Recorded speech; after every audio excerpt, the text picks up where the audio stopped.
నమస్తే, welcome to Navayuvare channel. This is మారుతినందన్.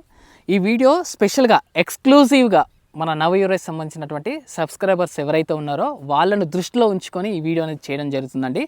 గత రబీలో చూసినట్లయితే మన ఫార్మర్స్ ఎవరైతే ప్రోగ్రెసివ్ ఫార్మర్స్ ఉన్నారో దాదాపుగా 35 క్వింటల్ల పైబడి దాదాపు 35 క్వింటల్ నుండి 43 క్వింటల వరకు దిగుబడి సాధించినటువంటి రైతులు ఉన్నారు. వాళ్ళు ఎంచుకున్నటువంటి విత్తనం ఏదైనా అయినప్పటికీ డిఫరెంట్ సాయిల్ కండిషన్స్ కావచ్చు, డిఫరెంట్ మెథడ్స్ అవలంబించినప్పటికీ కూడా మంచి ఈల్డింగ్ అనేది సాధించడం జరిగింది. ఓవరాల్గా the best integrated crop management చేపట్టినటువంటి రైతులు మంచి దిగుబడులు సాధించడం జరిగింది. ఎందుకంటే గత రబీలో కూడా వాతావరణం అనేది కూడా అనుకూలించడం జరిగింది. అయితే ఇప్పుడు ఈ ఖరీఫ్లో కూడా మనం ఎంచుకున్న రకాలే దాదాపుగా సూపర్ ఫైన్ వెరైటీస్ తెలంగాణలో కనుక చూసినట్లయితే 7 రకాలు మాత్రమే ఉంది. సో అలాంటప్పుడు మనం ఖచ్చితంగా తక్కువ దిగుబడి వచ్చే అవకాశం ఉంది. కాబట్టి ఈ విత్తనాల్లో కూడా మనం హై ఈల్డింగ్ ఏ విధంగా సాధించవచ్చు, వాటికి ఎలాంటి ఎరువుల యాజమాన్యం చేపడితే ది బెస్ట్ దిగుబడి సాధించడానికి అవకాశం ఉంటుంది అనేది దృష్టిలో ఉంచుకుని వన్ ఆఫ్ ద బెస్ట్ షెడ్యూల్తో మీ ముందుకు రావడం జరిగింది. ఎందుకంటే నాకు అగ్రో రైస్ సేవా కేంద్రం నిర్వహిస్తాను గత 5 సంవత్సరాల నుంచి. అలాగే నేను సీడ్ ప్రొడక్షన్ కూడా చేయడం జరుగుతుంది. సో మనం కూడా హై హీల్డింగ్ క్వాలిటీ అనేది సీడ్ ప్రొడక్షన్ ఇవ్వాలి. కాబట్టి అక్కడ కూడా మన ఆధ్వర్యంలో మేనేజ్మెంట్ చేసి మంచి ఈల్డింగ్ దాదాపు 35 క్వింటల్ నుంచి 43 క్వింటల్ వరకు దిగుబడి సాధించినటువంటి రైతులు ఉన్నారు. కాబట్టి సో అలాంటి ఒక బెస్ట్ ప్యాడీ షెడ్యూల్ని మీ ముందుకు తీసుకురావడం జరిగింది. ఖచ్చితంగా గతంతో పోల్చున్నట్లయితే ఖరీఫ్లో ది బెస్ట్ ఈల్డింగ్ తీయడానికి అవకాశం ఉంటుంది. ఈ షెడ్యూల్ని ఖచ్చితంగా మీరు పాటించండి. ఈ ఖరీఫ్లో ఆ డిఫరెన్స్ అనేది ఖచ్చితంగా మనం తర్వాత ఒక 4 months తర్వాత మాట్లాడుకునేటువంటి ప్రయత్నం చేద్దాం. సో ఇక్కడ ఎరువుల మోతాదు కనుక మనం చూసినట్లయితే నాటుకు వేయక ముందు ఏంటంటే డిఏపి అనేది ఒక బస్తా వేసుకోండి. తర్వాత యూరియా అనేది 25 కిలోలు, పొటాష్ అనేది 10 కిలోలు వేసుకునేటువంటి ప్రయత్నం చేయండి. ఏది మన దుక్కిలో నాటు వేయకముందు చివరి దిక్కులో మనం వేసుకోవాల్సినటువంటి ఎరువుల మోతాదు. కొంచెం ఖర్చు అయినా పర్లేదు, ఇంకా నాకు బెటర్ ఈల్డ్ రావాలి అనుకున్నప్పుడు 20 గుంటలకు ఒక డిఏపి వేసుకునేటువంటి ప్రయత్నం కూడా చేయండి. ఒకవేళ మీకు డిఏపి అందుబాటులో లేకపోతే మార్కెట్లో సేమ్ మనకు సింగిల్ సూపర్ ఫాస్ఫేట్ అందుబాటులో ఉంది.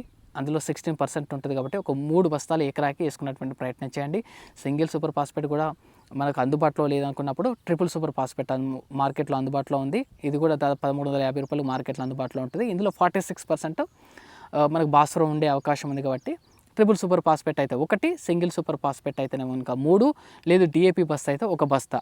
దీంతో కలుపుకొని మన యూరియా 25 కేజీలు, పొటాష్ 10 కిలోల చొప్పున వేసుకునేటువంటి ప్రయత్నం చేయండి. ఇది ప్రాథమికంగా నాటు వేసే ముందు చివరి దిక్కులో మనం చల్లుకోవాల్సినటువంటి ఎరువుల మోతాదు. సో ఇదండి. తర్వాత నాటు వేసిన తర్వాత 12 రోజుల నుంచి 15 రోజులు చల్లుకోవాల్సినటువంటి ఎరువులు చూసినట్లయితే ఇక్కడ ఖచ్చితంగా 28 కాంప్లెక్స్ ఎరువు ఎకరానికి 2 అంటే 20 గుంటలకి ఒక 28 బ్యాగ్ చొప్పున మీరు వేసుకునేటువంటి ప్రయత్నం చేయండి. దాంతోపాటుగా మీకు పొటాషియం హ్యూమేట్ 98% అని మార్కెట్లో అందుబాటులో ఉంది. లేదా పొటాషియం హ్యూమేట్ అని డిఫరెంట్ కంపెనీలో అందుబాటులో ఉంది. ఆన్లైన్లో అమెజాన్ కానీ ఫ్లిప్కార్ట్లో కూడా అందుబాటులో ఉందండి. అది కంపెనీ యొక్క రికమెండేషన్ డోస్ ప్రకారం మీరు వేసుకున్నటువంటి ప్రయత్నించండి. ఇది కూడా ఎక్సలెంట్ రిజల్ట్ ఉంది. తెల్లవేరు రావడం కావచ్చు, లేకపోతే సాయిల్ ఆల్రెడీ ఉన్నటువంటి పోషకాలను తీసుకోవడంలో ఈ పొటాషియం హ్యూమేట్ అనేది పాత్ర చాలా అద్భుతంగా ఉంది. అది కూడా అందుబాటులో లేనప్పుడు మనకు humic acid, fulvic acid, seaweed extract, లేకపోతే ఈ రకంగా కూడా మార్కెట్లో ప్రొడక్ట్స్ అనేవి అందుబాటులో ఉన్నవి. As per company recommendation dose ప్రకారం కూడా మీరు ఆ ఎరువులను వేసుకున్నటువంటి ప్రయత్నం చేయండి. ఇది వేసుకున్నారు కదా, దానికి అదనంగా మైక్రోన్యూట్రియంట్స్ కూడా ఈ దశలోనే ఇవ్వాలి. లైక్ మీకు సీవీడ్ ఎక్స్ట్రాక్ట్ రూపంలో మైక్రోన్యూట్రియంట్స్ అనేది అందుబాటులో ఉంది. లేదా డైరెక్ట్ కంపెనీ నుంచి కూడా డిఫరెంట్ కంపెనీస్ డిఫరెంట్గా మార్కెట్లో అందుబాటులో ఉన్నది. యాజ్ పర్ రికమెండేషన్ ప్రకారం మీరు మైక్రోన్యూట్రియంట్స్ కూడా ఇచ్చేటువంటి ప్రయత్నం చేయండి. తర్వాత ప్రధానమైనది ఇంకోటి వ్యామ్, వెసిక్యులర్ ఆర్బస్కులర్ మైక్రోరైజా. ఈ వ్యామ్ అనేది ఎక్సలెంట్ అని పని చేయడం జరుగుతుందండి. అంటే మనం ఆల్రెడీ సాయిలో ఉన్నటువంటి భాస్వరం నిల్వలు కరిగించి మొక్కకు అందించడంలో కూడా ఇది ఎక్సలెంట్గా పనిచేస్తుంది. అలా మనం వేసిన ఎరువులని, అలాగే గతంలో ఉన్నటువంటి రకరకాల బాండింగ్ రూపంలో ఉన్నటువంటి ఈ భాస్వరం నిల్వలను కరిగించి మొక్కకు అందించడంలో ప్రధాన పాత్ర వహిస్తున్నాయి. ఇది వాడడంలో కూడా ఆ డిఫరెన్స్ అనేది మనం చాలా స్పష్టంగా గమనించడం జరుగుతుంది. వితిన్ 13 days లోపలనే మనకు డిఫరెన్స్ అనేది కనబడడం జరుగుతుంది. దీన్ని కూడా మనం వేసుకున్నటువంటి ప్రయత్నం చేయండి. ఈ వరి పంటలు ప్రధానంగా జింకు లోపం ఏర్పడేటువంటి అవకాశం ఉంటుంది. కాబట్టి ఆ జింకు లోపాన్ని సవరించడానికి మనకు మార్కెట్లో మనం అనుకుంటాం కదా జింక్ సల్ఫైడ్ అని, అవంతా అంత పెద్ద ప్రభావాన్ని చూపించట్లేదండి. అది దుక్కిలో వేసుకోవాల్సినటువంటి సమయంలో సరిగ్గా వేసుకోకపోవడం, డిఏపితో కలిపి వేసుకోవడం, తర్వాత అదంతా ఎఫెక్టివ్గా చూపడం లేదు. కాబట్టి మీరు ఏంటంటే చెలామీన్ గోల్డ్ అని చిల్లెటెడ్ ఫామ్లో మనకు జింక్ అనేది అందుబాటులో ఉంది. అది ఎకరానికి 500 గ్రాముల చొప్పున మీరు వేసుకోండి, ఖచ్చితంగా ఎక్సలెంట్ రిజల్ట్ ఉంటుంది. చలామీన్ గోల్డ్, చిల్లెటెడ్ గోల్డ్ అని రకరకాలుగా మనకు ఈ జింక్ అనేది అందుబాటులో ఉంది. దాన్ని ఒక 500 గ్రాములు వేసుకున్నట్లయితే కనుక మనకు మిగతా ఎక్కడ పంటలో ఆ డెఫిషియన్సీ అనేది కనబడదు. ఖచ్చితంగా ఇది ప్రాక్టికల్గా మనం ఫీల్డ్లో చూసినటువంటి అనుభవం ద్వారా చెప్తున్నటువంటి విషయం ఇదండి. ఈ దశ అనేది అత్యంత ప్రధానమైనటువంటి దశ, రైతులు గుర్తుంచుకోవాలి. ఈ 12 నుంచి 15 రోజులు నాటు వేసిన తర్వాత ఈ దశలో కనుక మనం ఎంత ఇన్వెస్ట్మెంట్ చేస్తే అంత రిటర్న్ తీసుకోవడానికి అవకాశం ఉన్నటువంటి వన్ ఆఫ్ ద బెస్ట్ ఒక దశ అని మనం చెప్పవచ్చు. కాబట్టి ఈ దశలో మీరు చెప్పాను కదా, ఒక 2 28 బ్యాగులు, తర్వాత ఒక పొటాషియం హ్యూమేట్ 98% అని మార్కెట్లో అందుబాటులో ఉంటుంది, అది కావచ్చు. తర్వాత మైక్రోన్యూట్రియన్స్ లైక్ సీవీడ్ ఎక్స్ట్రాక్ట్ రూపంలో కావచ్చు, లేదా గ్రాన్యుల్స్ రూపంలో మైక్రోన్యూట్రియన్స్ అందుబాటులో ఉంటుంది. ఆయా కంపెనీల యొక్క రికమెండెడ్ డోస్ ప్రకారం మీరు చల్లుకోండి. లైక్ మీకు సాగరిక గోల్డ్ అని కావచ్చు, ఏది ఇఫ్కో కంపెనీ వాళ్ళదైతే, ఈ ఏరిస్ వాళ్ళదైతేనేమో మీకు అగ్రోమిన్ సాయిల్ అని కావచ్చు, రకరకాల లేకపోతే బయోవిటా ఎక్స్ అని, బయోవిటా అని రకరకాల కంపెనీలో రకరకాల డోస్ వాళ్ళ రికమెండేషన్ ప్రకారం ఏదైతుందో ఆ మైక్రోన్యూట్రియన్స్ అయితే ఖచ్చితంగా ఇచ్చేటువంటి ప్రయత్నం చేయండి. అదనంగా వ్యామ్ మాట్లాడుకున్నాం, వ్యామ్ తర్వాత ఈ మన చిలేటెడ్ జింక్ అనేది ఒక 500 గ్రాములు ఇచ్చే ప్రయత్నం చేయండి. తర్వాత నాటు వేసిన తర్వాత 30 రోజులు చల్లుకోవాల్సినటువంటి ఎరువుల గురించి ఇప్పుడు మాట్లాడుకుందాం.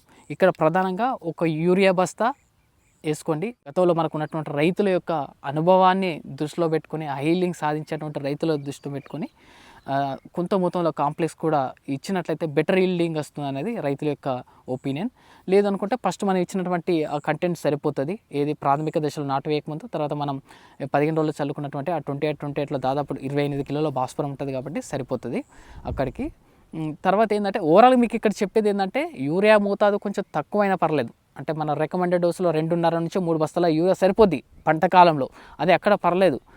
డిఏపి కాస్త పెంచుకోవడం వల్ల అయితే నష్టం లేదు. సో ఒక మార్జిన్ ఆఫ్ యూటిలిటీ ఉంటుంది కదా, మ్యాక్సిమం వినియోగించడానికి అవకాశం ఉంటుంది. ఆ భాస్వరాన్ని కూడా కరిగించి మొక్కకు అందించేటువంటి మన పిఎస్పి కానీ వ్యామ్ కానీ కూడా మనం ఇక్కడ వాడుకుంటున్నాం కాబట్టి మనం మంచి హెల్దీ క్రాప్ తీసుకోవడానికి, మంచి దిగుబడి తీసుకోవడానికి అవకాశం ఉంటుంది. సో ఈ 30 రోజులు వేసుకోవాల్సింది అనుకున్నాం కదా, ఒక యూరియా బ్యాగు, తర్వాత అదనంగా సిఎంఎస్ కాల్షియం, మెగ్నీషియం, సల్ఫర్ మనకు అందుబాటులో మార్కెట్లో అందుబాటులో ఉన్నాయి. ఈ సిఎంఎస్ కూడా ఇక్కడ కాల్షియం, మెగ్నీషియం అనేది అత్యంత ప్రధాన పాత్ర వహిస్తుంది ఈ 30 రోజులు కాబట్టి ఖచ్చితంగా ఈ సిఎంఎస్ను వేసుకునేటువంటి ప్రయత్నం చేయండి. తర్వాత పొటాష్ అనేది స్ప్లిట్ చేద్దాం 2 రకాలుగా. మనం ఆల్రెడీ దుక్కులు వేసాం, ఇక్కడ కూడా మిగతా పొటాష్ ఏదైతే ఉందో దాన్ని 2 స్ప్లిట్ చేసి వేసుకునేటువంటి ప్రయత్నం చేయండి. ఒక 15 కిలోల పొటాష్ అనేది వేసుకునేటువంటి ప్రయత్నం చేయండి.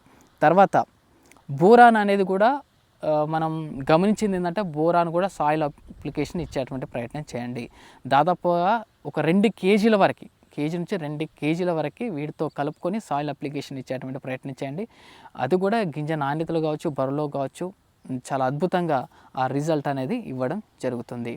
ఇది సాయిల్ అప్లికేషన్ ఇచ్చేటండి. కొంచెం ఖర్చు ఎక్కువైనా పర్లేదు అనుకుంటే ఇంకా పొటాష్ హ్యూమేట్ లేదా ఇంకేదైనా అదనంగా మరొకసారి ఈ మైక్రోన్యూట్రియన్స్ కూడా మనకు ఇచ్చేటువంటి ప్రయత్నం చేయండి. ఇది నాటు వేసిన తర్వాత 30 రోజుల్లో మనం చేయవలసినటువంటి ఎరువుల యాజమాన్యం.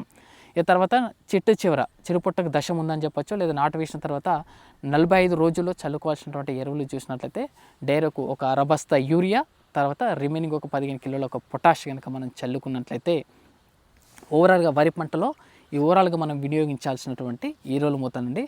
ఇది ఓన్లీ ఖరీఫ్కి సంబంధించి మాత్రమే. ఇక్కడ మనం దాదాపుగా ఇటు అన్ని రకాలు కవర్ చేస్తాం. ఒక సమగ్ర పోషక యాజమాన్యం ఏదైతే అనుకుంటామో మన పంటకు అందించాల్సినటువంటి 17 రకాల మూలకాలను ఇక్కడ అందించేసాం. ఇండైరెక్ట్గా కనబడక ఎన్పికే ఇచ్చేసాం, తర్వాత సిఎంఎస్ ఇచ్చేసాం, మైక్రో న్యూట్రియన్స్ ఇచ్చాం, అదనంగా దానికి సహాయపడి మొక్కకు క్యారీ చేసేటువంటి పొటాష్ హ్యూమేట్ లాంటివి లైక్ మనం అనుకుంటాం కదా, మనం బయట డెలివరీ బాయ్స్ లాగా, అంటే మన సాయిల్ ఉన్నటువంటి పోషకాలు మొక్కకు అందించి ఇవ్వడంలో ప్రధాన పాత్ర వహించేటువంటి potassium humate like humic acid, fulvic seaweed extract లాంటివి ఇక్కడ మనం అదనంగా ఇవ్వాల్సినటువంటి అవసరం ఇచ్చాం, అవి కూడా ఇస్తున్నాం. తర్వాత వ్యామ్, ఇది బయో ఫెర్టిలైజర్స్ కూడా వ్యామ్ కానీ లైక్ పిఎస్బి లాంటివి కానీ మార్కెట్లో అందుబాటులో కూడా అవి కూడా ఇచ్చేటువంటి ప్రయత్నం చేస్తున్నాం. సో ఓవరాల్గా సమగ్రంగా పోషక యాజమాన్యంతో పాటు దాన్ని సహకరించేటువంటి మిగతా అన్ని ఎలిమెంట్స్ కూడా ఇక్కడ ఇస్తున్నాం కాబట్టి ఖచ్చితంగా ఒక ఆరోగ్యవంతమైనటువంటి పంట మనం పొందడానికి అవకాశం ఉంటుంది. రైతులు వరి పంటలో గుర్తుంచుకోండి, కాస్త డిఏపి ఎక్కువైనా పర్లేదు, కాస్త పొటాష్ ఎక్కువైనా పర్లేదు, కానీ యూరియా మోతాదును మించి మాత్రం వేయకండి. యూరియా మోతాదును మించి వేయడం వల్ల ఖచ్చితంగా అన్ని అనర్థాలే. దానివల్ల ఏమవుతుందంటే అన్నెసెసరీగా వెజిటేటివ్ గ్రోత్ విపరీతంగా ఉంటుంది, దాంతో పెస్ట్ అటాక్ అవుతాయి, అలాగే తెగుళ్ళు అటాక్ అవుతాయి. వాటిని మళ్ళీ కంట్రోల్ చేయడానికి అదనంగా విపరీతంగా పెస్టిసైడ్ స్ప్రే చేయడం, అదనంగా ఖర్చు అనేది పెరుగుతూనే ఉంది. ఇది మేము గమనించింది. మోతాదుని మించి మాత్రం నత్రజనిని మాత్రం వేయకండి. సో అలా చేసినట్లయితే ఖచ్చితంగా మీరు ది బెస్ట్ హెల్దీ క్రాప్ తీయడానికి అవకాశం ఉంటుంది. ఇదే ఎరువుల యాజమాన్యం నేను గత రబీలో నా వ్యవసాయ భూమిలో మేము చేపట్టడం జరిగింది. స్పెసిఫిక్గా ఒక 1.5 ఎకరాలో దాదాపు 43 క్వింటల్ దిగుబడి సాధించడం జరిగింది. ఆ విత్తనం కూడా చూసినట్లయితే ఏదో కాదు, MTU 1153 అనేటువంటి వెరైటీలో దాదాపు 43 క్వింటల్ దిగుబడి. ఓవరాల్గా క్రాప్ చూసినట్లయితే మనకున్నటువంటి ఓన్లీ వరి సాగు ఒక 5 ఎకరాలలో 40 క్వింటల్ 6 అంటే దాదాపు 41 క్వింటాల దిగుబడి అనేది ఓవరాల్గా మనం సాధించడం జరిగింది. ఇదే ఒక ఏంటంటే ఖరీఫ్లో కంటే రబీలో మేము అదనంగా వాడింది ఏంటంటే ఒక అమోనియా మాత్రమే. ఎందుకంటే అప్పుడుకున్నటువంటి చలి తీవ్రతకి పంట స్పందించకపోతే అప్పుడు మనం అమోనియా అనేది వాడడం జరిగింది. సో అదొకటి అదనంగా చేర్చింది తప్పించి మిగతా ఇదే ఎరువుల యాజమాన్యం చేపట్టి మనం మంచి ఈల్డింగ్, మంచి దిగుబడి మనకు సాధించడం జరిగింది. అలాగే మన ఆధ్వర్యంలో ఉన్నటువంటి ఫార్మర్స్ కూడా దాదాపు ఎప్పుడు కూడా కనీసం 30 క్వింటాల్లో దిగుబడి క్రాస్ చేయని వాళ్ళు కూడా 32 పైనే దిగుబడి అనేది సాధించడం జరిగింది.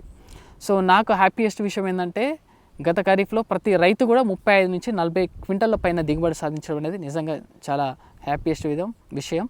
సో మీరు కూడా నేను సూచించినటువంటి ఎరువుల యాజమాన్యం చేపట్టి ఖచ్చితంగా మీకు ఆ డిఫరెన్స్ అనేది కనబడుతుందండి. మీకు ఎక్స్క్లూజివ్గా మన ఎవరైతే సబ్స్క్రైబర్స్ ఉన్నారో వాళ్ళకు నేను చెప్పేది ఏంటంటే గతంలో మీరు ఎంత దిగుబడి సాధించారో నాకు తెలియదు ఖరీఫ్లో. ఖచ్చితంగా ఈ షెడ్యూల్ కనుక, ఈ ఎరువుల యాజమాన్యం కనుక మీరు చేపడితే గతంతో పోలిస్తే కనీసం 10 నుంచి 20% అదనంగా దిగుబడి సాధించడానికి అవకాశం ఉంటుందని ఖచ్చితంగా మీకు చెప్పగలను. ఆ నమ్మకాన్ని కూడా మీకు ఇవ్వగలను. సో ఇదండి. తర్వాత ఖచ్చితంగా ఇంటగ్రేటెడ్ న్యూట్రియంట్ మేనేజ్మెంటే కాకుండా ఇంటగ్రేటెడ్ పెస్ట్ మేనేజ్మెంట్ కూడా నెక్స్ట్ మన వీడియోలో స్టార్టింగ్ నుండి మనం నాటు వేసుకున్న దగ్గర నుంచి కోసే వరకు కూడా ఒకే షెడ్యూల్లో అసలు ఏ మందులు వాడుకోవాలి, ఎలాంటి సందర్భంలో ఏ రైతు వాడుకోవాలి అనేది కూడా మీకు బ్రాండింగ్తో, కంపెనీతో సంబంధం లేకుండా ఓవరాల్గా మీకు మార్కెట్లో ది బెస్ట్ ఏది ఉంటే దాని గురించి చెప్పేటువంటి ప్రయత్నం చేస్తాను. సో ఇదండి. మరిన్ని మంచి వీడియోల కోసం ఖచ్చితంగా ఈ ఛానల్ సబ్స్క్రైబ్ చేసుకోండి. భవిష్యత్తులో కూడా మీకు ఖచ్చితంగా ది బెస్ట్ కంటెంట్ ఉన్నటువంటి వీడియోలను ఏదైతే గతంలో మీకు మంచి వీడియోస్ ఇచ్చానో అదేవిధంగా మీకు వీడియోస్ ఇచ్చేటువంటి ప్రయత్నం చేస్తాను. Thank you for watching. మరొక వీడియోతో మళ్ళీ కలుసుకునేటువంటి ప్రయత్నం చేద్దాం. Thank you.